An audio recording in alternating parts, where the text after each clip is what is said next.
Hi, everyone. My name is Monica Kretschmer, and I'm the founder and CEO of the Universal Women's Network. And this is the Woman of Inspiration podcast, where we interview women of inspiration who lead, inspire, and motivate others to greatness. Now, my very special guest today here is Sophia Fairweather. Sophia is the founder of Startup by Sophia. She is also one of our 2017 Woman of Inspiration Millennial Leader Award recipients. And she is here today to talk about her journey. Now, just a little bit of a background. She is 12.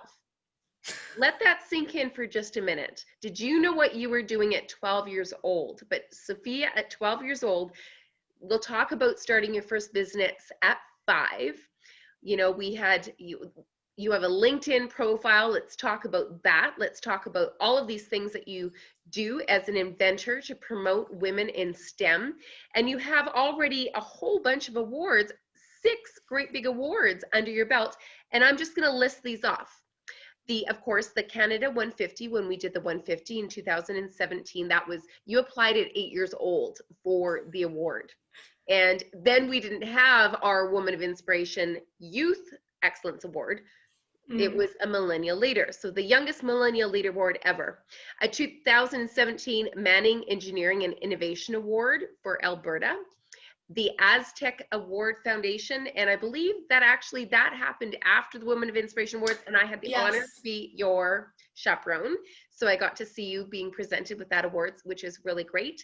The ATB Booster and the Venture Prize winner for 2017, and of course the She Innovator for the UN. So Sophia, such a lot of things already under your belt, and I want to say that you're 14 going on 40, but you're 12 and you've accomplished so much. So let's start by welcoming you to the Woman of Inspiration podcast, my youngest yet to date, and talk about what it was like to starting a business at 5. Like, most kids are out playing at 5.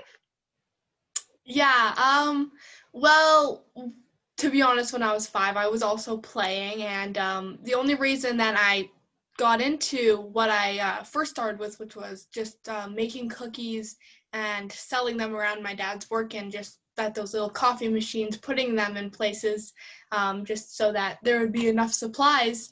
But the only reason I came to that was because I liked baking and I liked creating things, and to put that together, and well, baking is a pretty good way to fulfill both of those things.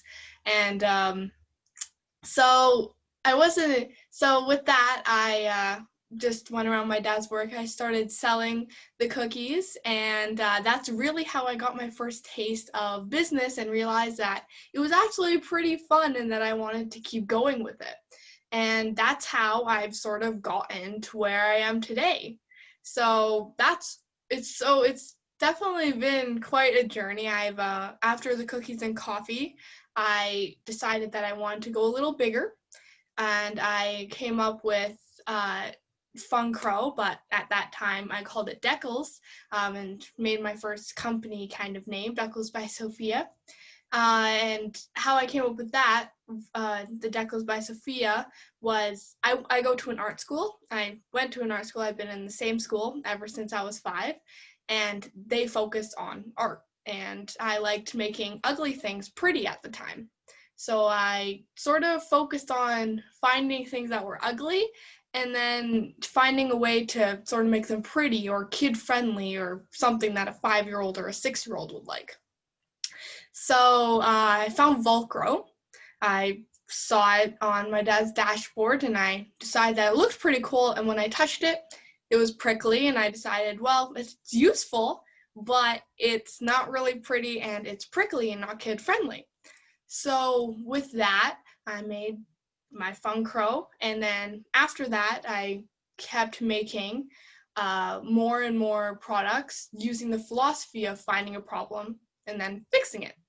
And then from that, I came up with every product I have ever since. My newest one, way far away from funcro, SASSI, Smart Air Sensor System, and it tells you what's in your air and how it affects you. And it's really been a journey, and I couldn't have started it without, at 5 years old, making cookies. So you went from cookies to now designing things that you're filling solutions for, air quality control. Like that, Yeah. it's quite a difference than baking cookies. And I know that you learned some lessons along the way, and what helped you move along from your cookie business. You were a quick study. So you did your cookies, and what was one of the biggest lessons that you learned where you're like, I'm done with cookies? What was that? Well, I found that, of course, like I said, that when I started selling the cookies, I found that business and making money, it was nice, and I found that it helped. Also, I knew that you needed money to be able to do things. So with the money, I would like buy things. So I think though, because I got the money I needed, I think what I learned was that I wanted to go bigger, and I sort of got a sense, because at the time, shockingly, I did not like animated shows whatsoever. Dora, any of those things, I hated them. I don't know, I just never connected with them. I liked the Wiggles, and I liked shows and documentaries. And I would see sometime in those that whenever like the documentary person would go to someone to get like tests and samples and all that kind of stuff and statistics, it was always a man. It was usually always a man. And I thought that, well, maybe I can sort of go into the STEM field, because I really enjoyed making things. And I asked Dad what making things was, and he said engineering, and engineering was one of the words usually used. So I thought that maybe I could go into a more, I didn't know the word STEM at the time, but more go into STEM and more go bigger as a company. And yeah, I guess that's sort of how I got more experience, and I went a little more up in the world. I was where I was going with that cookie question, and we did an interview way back when, and you actually spoke on one of my stages. I don't know if you remember this, but at the Petroleum Club. Do you remember that one? And so you were on stage, and it was a panel with some other women of inspiration. And I'd asked you about the cookie question and about the business. And the answer that you gave me was so huge that I think that it could apply to all of the people that are starting businesses and pivoting and learning how to pivot, going, you know what, this is not going to get me to where I need to go. So I've just got to pivot, and I've got to move on, because you realize you're going to have to make a whole lot of cookies in this one little building that you had a ceiling and a limit for the amount of money you could make. And it's taking you all this time. Do you remember that? Yeah. I call it the market story, because it was the first time I was ever explained to was my dad, and it was, you can make many cookies, but you can only make like 12 at a time. And then when you sell it, you can get $1 per cookie. But if you get manufactured things and you go to a table or a round table, which I always like to make fun of because it's usually never round, it's usually like an oval or something, and you can sell millions of cookies and you can get thousands of dollars, and it can just be in 10-20 minutes. But at a farmer's market, it will be, I don't know, like if you have the 12 cookies, usually someone will only buy 1 or 2. It will take a day just to maybe make $100 or $150. So.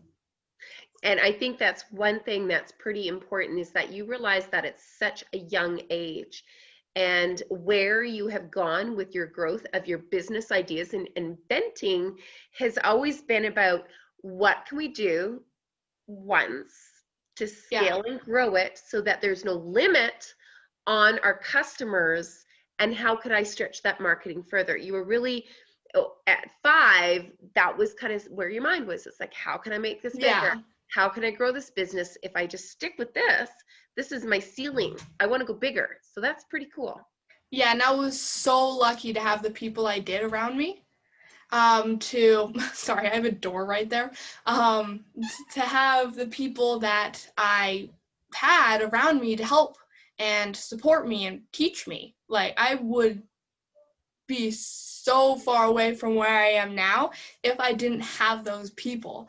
And that's also where I learned that you can do a lot more if you go to a table and if you negotiate.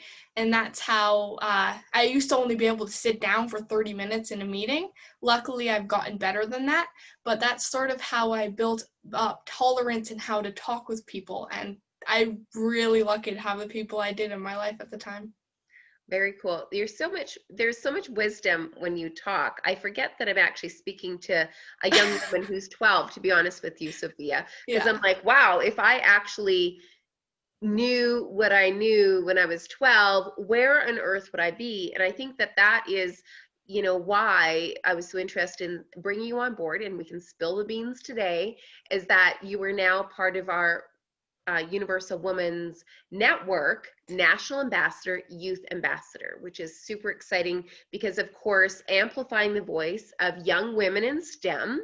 Yes. And we've talked about this many times, Sophia, but now's the right time. I think, you know, at 12 years of age, you have gained so much experience, and now it's time to share that experience and really send a bigger message to the young women on what it is that they can do to set up their path for success. So let's talk about that, because I know that we've had some conversations about, you know, role models and leadership and mentors. So from your perspective, how important is that? I think mentors and teachers and those kind of people are so important, and not just like any teacher or mentor, someone that actually has experience. Even better, someone that's been through what you've been through or is around the same age, same gender, same whatever, similar to you.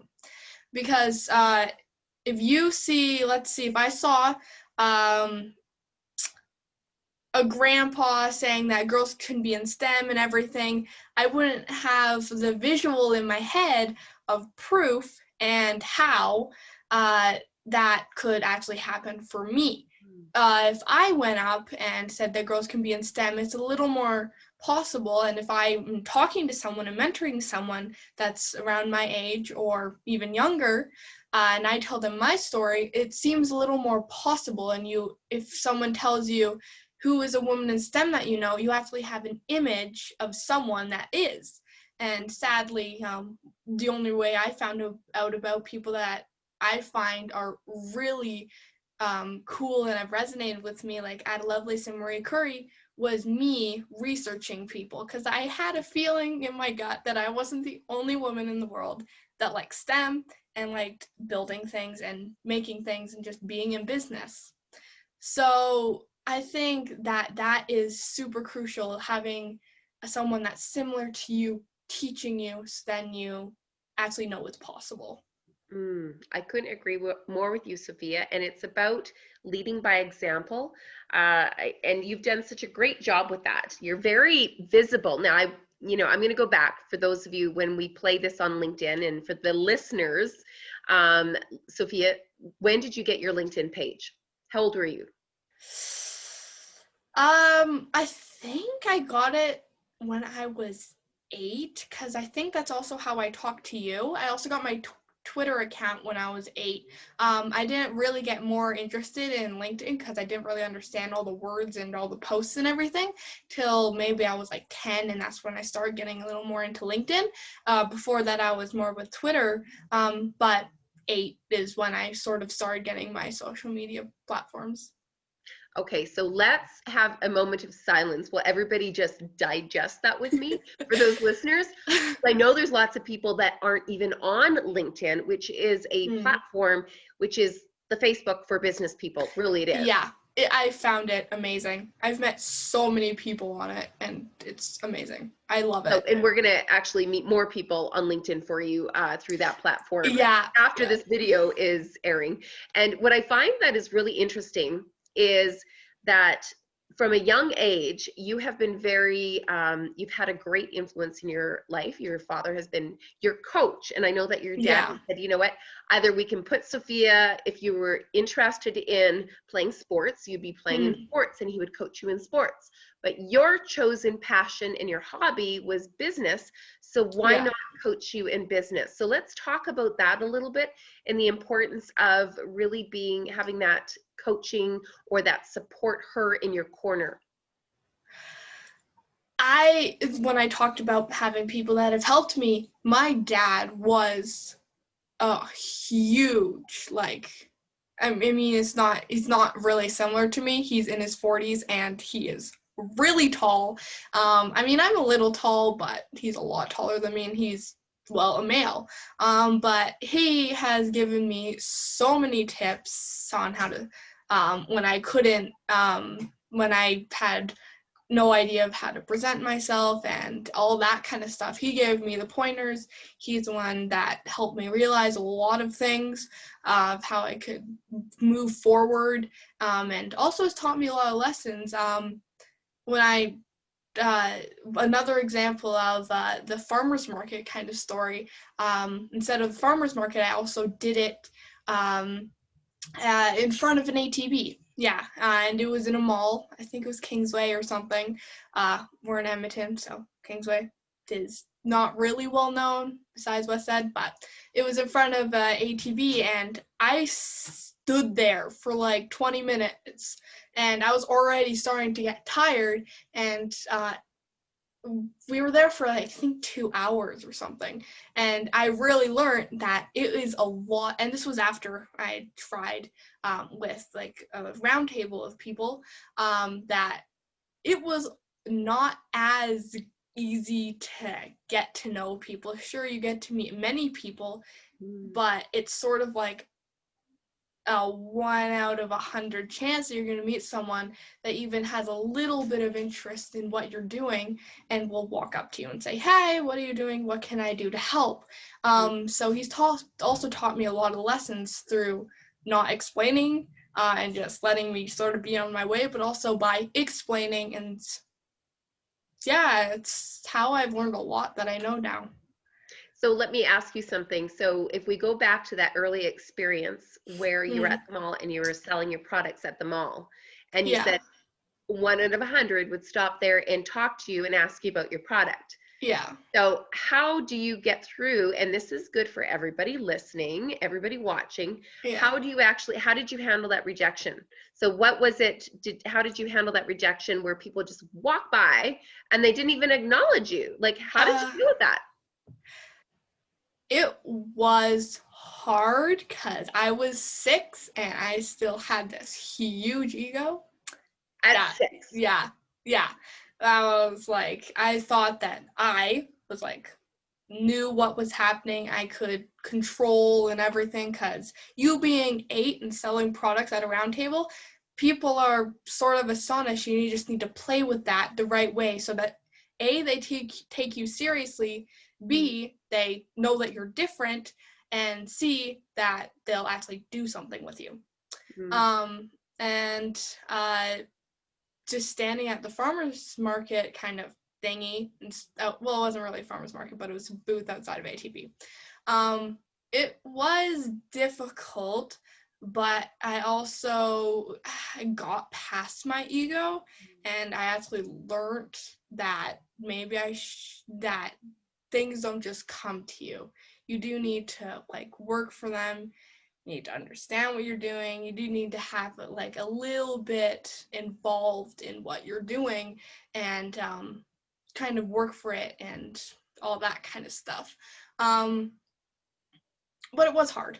It was, I remember just me thinking, what the heck? Because people just walk past. And then the rare person that would walk up to me it was still a small chance that they would be super interested. Mm. Well, I think that your determination is showing and your commitment. I've seen your commitment, and it is, I'm just going to say, it's actually so incredible to see your determination, your commitment to actually evolving and continuing forward. And I'm sure there's many times that you thought of giving up. Did Oh you? yeah, yeah. Especially at like, I don't know, when I'm at, it's like 10:30 at night and I'm having a problem and I'm just like a complete disaster or something's gone wrong. Oh yeah, I've definitely thought of just giving up and how easy it would to just send a post on LinkedIn and say, I'm done, and just press send. But I haven't done that because I'm still sort of sensible and I realize that it's not that easy, and also I do enjoy what I'm doing. It's just a hard time at that moment. Absolutely. And I think you're guided with that bigger purpose, I have to say. Thank you. Yeah. Yeah. In the world, Sophia, I think that your voice and, you know, as you talk about these things that you're experiencing, they're not any different from people that Oh are no. older, that are adults. You know, adults have these same barriers. Yes. Correct. And I want to talk about some important barrier as far as barriers for women to succeed. So I know that you have been working through this and you have been working so hard. You're one of the hardest workers I know, Sophia. And you continue to persevere, even though you kind of thought about giving up, you still wake up the next day and go, let's get on with it. Let's Yeah. continue. What are some of those barriers that you see for women, young women? Number one, to get acknowledged because you're young. Let's talk about that one. The Yeah. age barrier. Let's talk about that. Okay, so age barrier first. It is a barrier, believe me. But it's also an advantage because you do get a lot more PR with it. But it's a disadvantage because once you talk to the person, they're like, you're a kid. Also, there's the kind of it where I need to talk to your parents first. So that's not always great. That's what I've absolutely enjoyed about online. If you say Sophia Fairweather and she has a product, you don't think of a kid. And then when usually I go on Zoom meetings, I'll say that, like, I'm Sophia Fairweather, blah, blah, blah, this is what I do.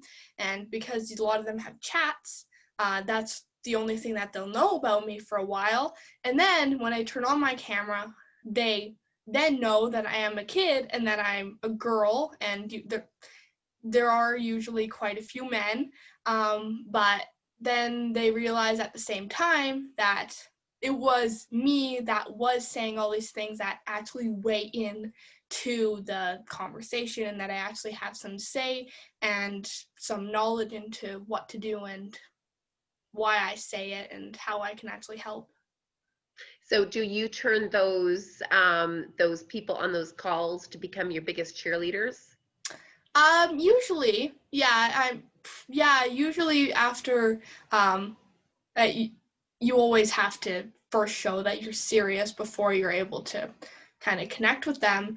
But after that, usually they will either say you did a good job, or they'll actually become a cheerleader, like they'll accept you, or they'll become a cheerleader kind of person. And cheerleader people, I always am very happy about, because then they help also, they let me know that there is some chance for more women to get into STEM and business, and younger women like me, like younger women, because I've found that when people say young women, they think of 20s. Yeah, that was another thing that I found quite strange is when I think one of the first things I signed into, they said, "Are you a young woman?" And I said, "Yes." And then they had ages, and it was like 20 to, I think, 40 or 30, and I was like, I'm none of these. So that was always fun. I usually also have to leave out my age, from forms, or I just put in my dad's age, and then when I finally talk with the people and let them know my age, I explain the situation. So, yeah. I'm in shock. Like, you're putting your dad's age, filling out the form just so that you can get the indoor. And I do have to Yeah. say, we did have your application come through for Women of Inspiration Awards. Yeah. And we had to look twice. You didn't put your dad's age. You put down that you were 8 years old. Yeah. And so we were like, what do we do here? We are millennial leader, 18 and above. And Yeah. honestly, since we were able to look at that and go, who writes the rules? We write the rules. Exactly. Yeah. So we were able to take that application. We thought, Sophia, if you want to apply for this, like everybody else, then it's open to you. Why restrict that opportunity to someone? And I was so age? grateful for that, because this was like, I think, my first or second award, and having that made me feel a lot more confident in myself and knowing that I can do this. And that's the same thing with like almost every award. It's like 18 to gazillion. But yeah, it's definitely something, signing into things. And sometimes I will put my real age and then I see how they'll react, and it's definitely fun. And again, thank you for doing that, because it definitely built a lot of confidence for me. Well, I have to say that we actually did make the change the very following year, that we had now a category for youth excellence, because Yeah. we didn't have the category. We didn't have anybody applying. You were the absolute first. So we actually thought, I'm like, nope, now we need a category for youth excellence. So with your work now coming on board as a youth ambassador for Universal Women's Network, we can now spread that message more. And I think that through your help and through, women, young women being able to say, okay, I can relate to her, whether it's a young woman who's, wanting to start her cookie business, interested in STEM, she can look at you and go, okay, Sophia did it, so can I. And what words of encouragement to help them on their journey, plus also build up that network of young women that are gonna, you're our future leaders. Yeah, exactly. It's good to make that. Yeah, we are the people that are going to be in the future and that are going to be making decisions. I'm pretty sure someone in my class will go on to be in government, at least, or like a few more of them. Yeah. But I actually did have a group when I was around 8. I think my dad did it to build more confidence for me, because I was at the same time. I mean, I loved what I was doing, but at the same time, I had no idea what I was doing.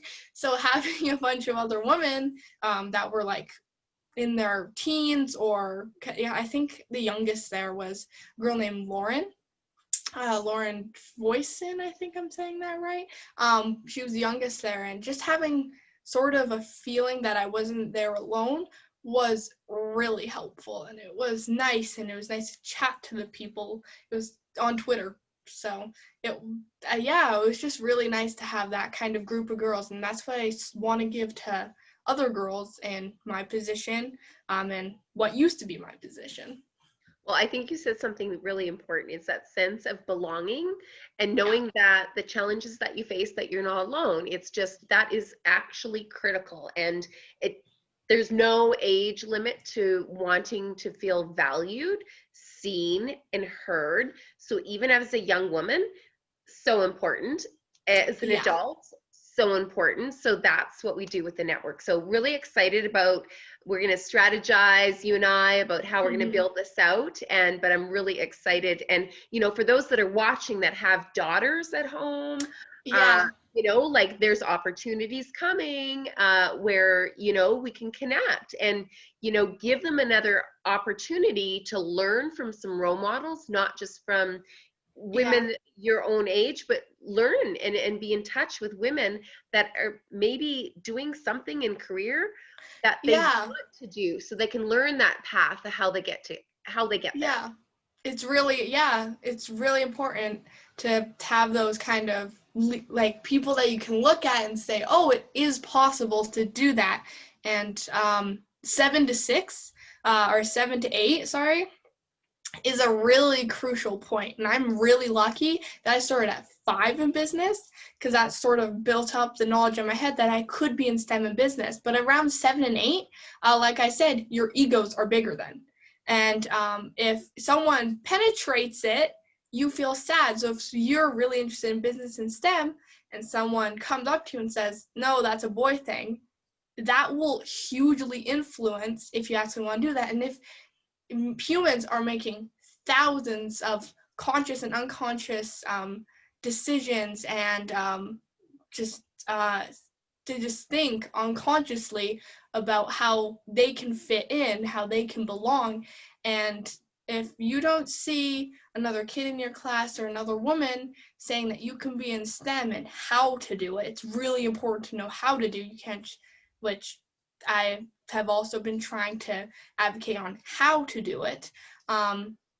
You won't get into it. So 7 to 8 is a really crucial age. And parents out there that are watching or listening to this, if your kids are younger than 7 or 8 or 7 or 8, it's a good idea to start influencing them then, if you want them to at least have the opportunity to think that they actually can be in STEM and business. So let me ask you something. What maybe 3 things that you can say to how to influence them? Can you give some tips on that? Peer-to-peer learning. Find someone that is like them. Also, even though I don't really recommend science fair, because it will get their juices flowing, get them to realize that it is fun making things.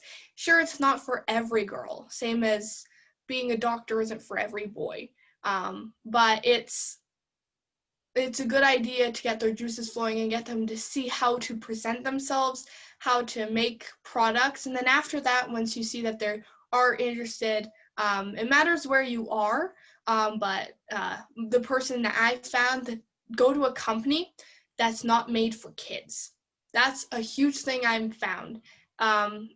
If you go to somewhere that's made for kids, they downplay things, or they don't explain it to you in a way that once you're older, you still understand it. Like, they don't teach it the same way.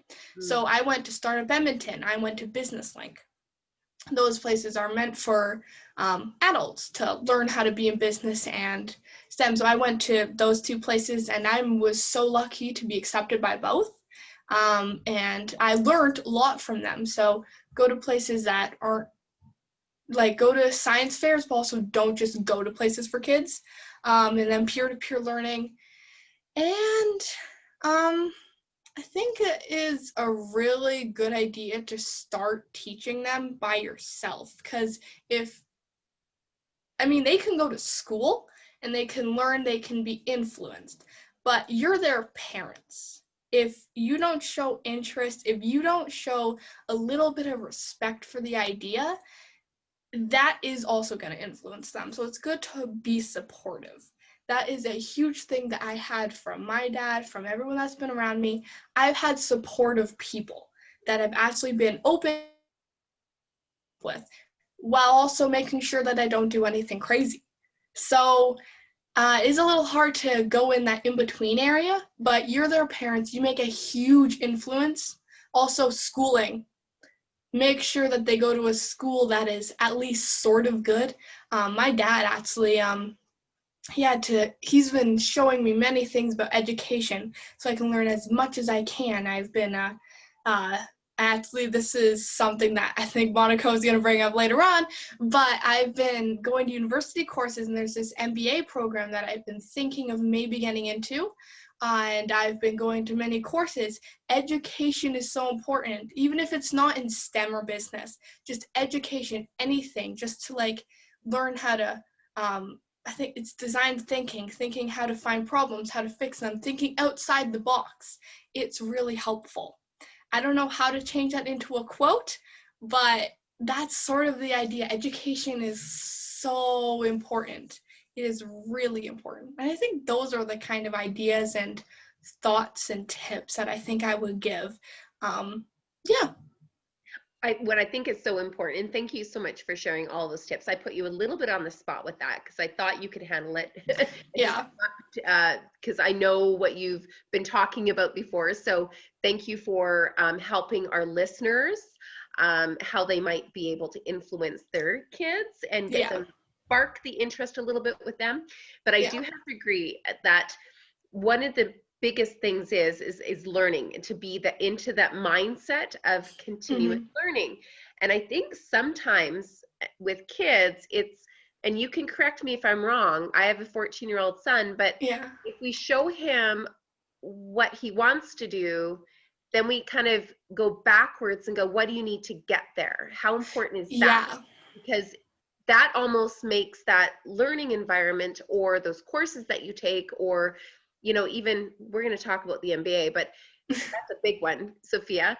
But even, you know, how to navigate in career path, even from a young, you know, from 7, 8, you're 12, you're career pathing already, where you Yeah. want to go. And if you can start doing that now and kind of navigating through and absorbing Yeah. all the knowledge, like, wow, that's just incredible. That is such a leadership.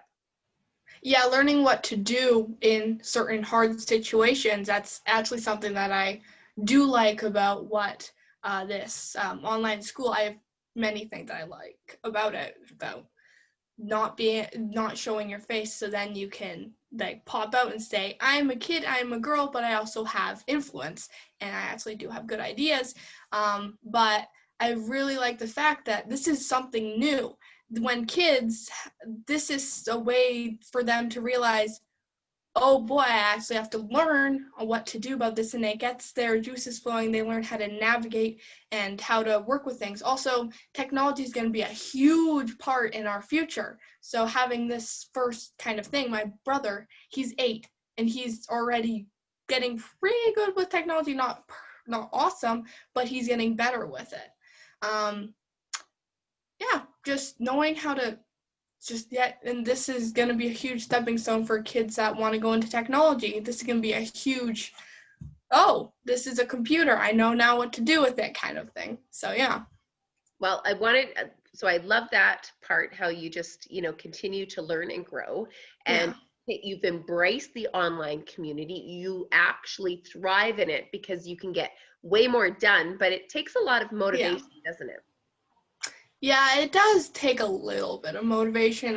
It is also, you can't just sit at a computer all day. That is something I have found. I actually was sitting, and then I found this really good stretching course thing, and I started doing it, and the next day I was so achy.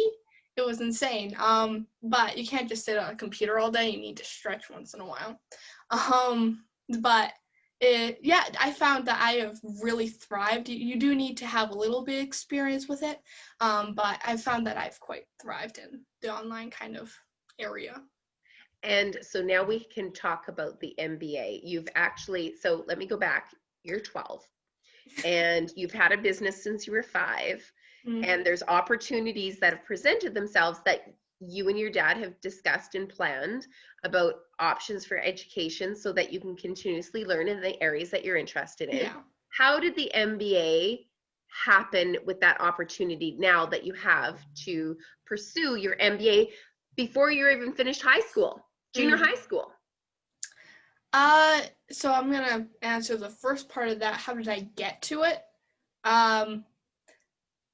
I've gone more into the kind of learning education bit. I did a course before it, a design thinking course, and there was no credit from it, sadly, but it was a good experience saying, oh, I can do this university course, how would I take a step up and maybe I can get credit for it. I've actually been talking with my school to see if I can integrate that with my schooling so then it's actually recognized. I got to it because I realized that maybe I could, if I was doing business, which was seen as an adult thing as a kid, maybe I can do something that's for adult university as a kid as well. And then the extra time I'll have, I can keep learning, keep expanding, keep going up and learning more things and travel maybe even, because I haven't gone to many places besides Europe, the US a few times, and Canada. So maybe traveling a little more. Well, you've got a busy schedule.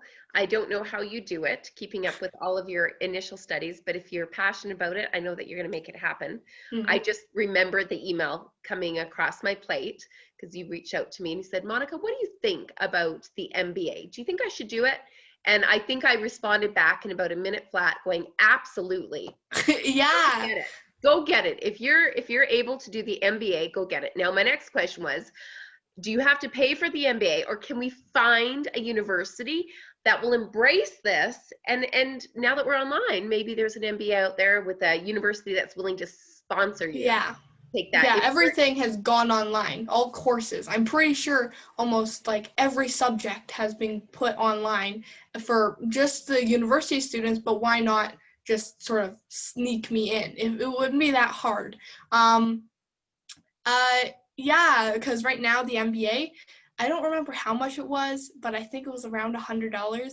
And as much as I would love to pay that to have an MBA, I'm pretty sure that there are cheaper ones. The design thinking course, it costed nothing. I just had to fill out a form saying, I agree to this, blah, blah, blah, blah, blah, and then I was able to get to it.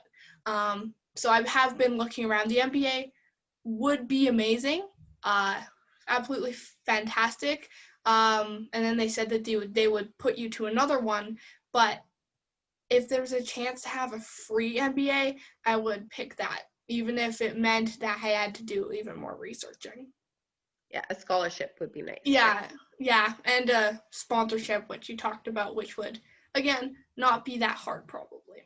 Absolutely. So whoever is listening out there, if you know of somebody in the education industry that would be willing to chat with Sophia about that opportunity, she at 12, I don't know many 12-year-olds that would be even willing to take on an MBA program, but that would be certainly interesting to find out. So let's see if we can continue to talk about that. And I just want to, talk about your role as leading, how important it is right now for you to use your voice and your influence to engage more women in STEM. Well, it's always been important to engage people in STEM. Right now, as everybody I'm pretty sure has seen on the news, a lot of change and things have been happening. Right now would not be a bad time either to try and go out there and say that, not for a pun, but women's lives matter, and that maybe they should be put into, they should be seen as a little more, or in the school curriculum, maybe actually make it a little more visible that like I said, the Ada Lovelace and Marie Curie, I had to do research. So maybe making it more visible for just kids in school so that they also have an idea. So then at school and at home, they're both saying, hey, you can be in STEM if you want to be, and actually making it visible and like actually opening up your brain to it. My dad, he usually says, I know that you know what I'm saying, but are you realizing what I'm saying? So like that kind of like getting past and actually like getting in your brain that you can be in STEM and business. Yeah, so it's always been important, but right now is an amazing time as well because there's a lot more recognition for change and knowing that change is possible. It's a lot more publicly broadcasted right now. Well, I know that one of our big missions with the Universal Women's Network is really to have companies visibly champion for women as support hers, and really, because I've had to dig lots to find out all the incredible things that all these companies are doing, but it shouldn't really be a digging exercise. Yes, exactly. Front and center, I support her. We support women, and we champion for the men that support women as well. But I think that is something so important, and I know that we amplify the voice of female role models through Women of Inspiration Awards and the Universal Women's Network, and I'm so excited to have you now a part of that. How does it feel, Sophia? It is amazing, and I mean, we have been talking about the entire week, and the whole thing is I've been emailing. I think there's like 1 million emails now of just you and me just talking and seeing how and just filling out everything. I think it's amazing though, because I went briefly through the other national ambassadors. I don't know why I forgot that for a second, and I've seen all those amazing women. And I'm really excited when we're able to like meet face to face, then also just on Zoom, because I'm pretty sure we're going to be seeing each other on Zoom for meetings and things. Just knowing and meeting them and learning how they have learned things and trying to learn things from them and going more out with more women that I know. Just that, I think that it is quite amazing. Also, it means that I can go out to more women and girls to talk to them while growing, and me meeting more influential women and girls. So, yeah. Well, we are super excited to have you, and I've shared with the team. They're all excited to meet you at our next meeting, of course. And we're looking forward to really exciting 2021 ahead, where we're Yes. able to really dig in and, touch base, where we're going to grow the youth ambassador role. And so you're going to help me spearhead how that looks from your Yeah. perspective, what girls need, and the role models, and building up that team of powerful women around that Yeah. champion for other women and the men that support her, and then aligning with the companies that have same values as well. So we've got some exciting plans up, and I'm super happy to have you a part of the journey. I have a couple questions. I know that everybody's going, wow, Sophia, you really work really hard. You're excited about doing business. What do you do in your downtime? I have gotten that question so many times, and to be honest, if this is a great analogy I like to use, if you said to music or an entertainer or a hockey person, and you ask them, what do you do in your downtime? Well, they probably say practice and then a few other things. So that's what I like to say, because it's true. If you ask me, instead of hockey or music, I do business. If I remember something and we're in the middle of a movie, I'll get up and I'll go to the computer because it's right there, and then I'll just do something quickly. So I'll practice and I'll keep moving. But besides business, what I do in my downtime is I really like biking. I like walking. I like swings. I adore swings. I'll spend 3 hours on a swing. Actually, I'll spend 3 hours. I think my top was 3 hours and a half just swinging. So I have actually now. I know that a lot of people get motion sick on swings. I've gotten past that because I've been on swings so much. And I also enjoy drawing. I'll obviously go on my phone sometimes, and I'll play games. I love traveling. I think it's amazing. I love airplanes. A lot of people are sad when they're on the airplane home because they're leaving. But something I realized when I was young is I loved airplanes, and there was no need to be sad when we were going to the airport because I was going on an airplane again. And that was pretty cool. Sure, when we got home and we got in the house, I was sad that we weren't there, but I just love traveling. I love airplanes. I like car drives. I just love kind of traveling and that kind of stuff. I think it's really fun. Also cooking. I like cooking a lot. I just realized that through the pandemic because I've been making suppers once in a while. I made a lasagna, and that was really good. So I like cooking a lot as well. Well, I hope that you're going to keep the swinging sessions, the walking, and the cooking and stuff. As we sit here and talk about it, my hobby is also business, so I can relate to you. Yeah. I love to work when I'm in my craft and in my zone. You can't tear me away from it because I really enjoy what I do so much. But I also see the value of keeping your hobbies and your interest, right? Yeah. So we're gonna work on that to make sure that we hold each other accountable, to make sure that we have that balance in our life, which is really important. Yeah. Yeah, Awesome. it is important. So, Sophia, I want to say thank you so much for this great interview. I, forgot there was listeners. I forgot there was people watching because I was just enjoying the conversation with you here. But for those that are listening and tuning in, it has been a powerful interview with Sophia Fairweather, who is the founder of Startup by Sophia, and she is a brand new Universal Women's Network national ambassador. So be sure to send her a hello on LinkedIn, and we look forward to opportunities where we can really amplify your voice for young women to, start into STEM, to find their role models, find their voice, find their interest, and carve their career path and get them all excited about continuing learning and seeing what we can do some amazing things in life. So thank you, Sophia, for joining us. I want to wrap up with, tell us something that I don't know about you. Tell me something that I don't know. I love dogs. This was actually a question at school, and I thought about it for a while, and then I saw a dog outside, and I just freaked out, and then I decided I love dogs, and not a lot of people know about me, but I love dogs, and I adore chocolate. I just love chocolate. And I also do know something else that not too many people know is that you bought your first house. Oh yeah, I bought a house. I bought a house last year, I think. I think it was last year. I'm pretty sure it was last year.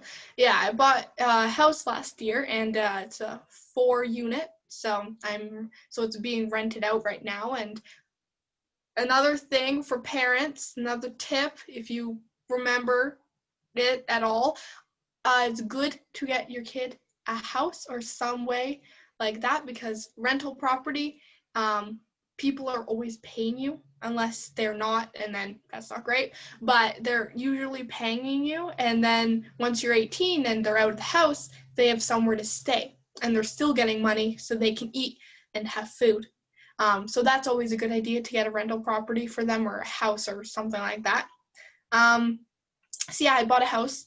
It's nice, and it means I have somewhere to stay when I'm 18, 19, whenever I get out of the house. Yeah. And I bet you're going to get a dog.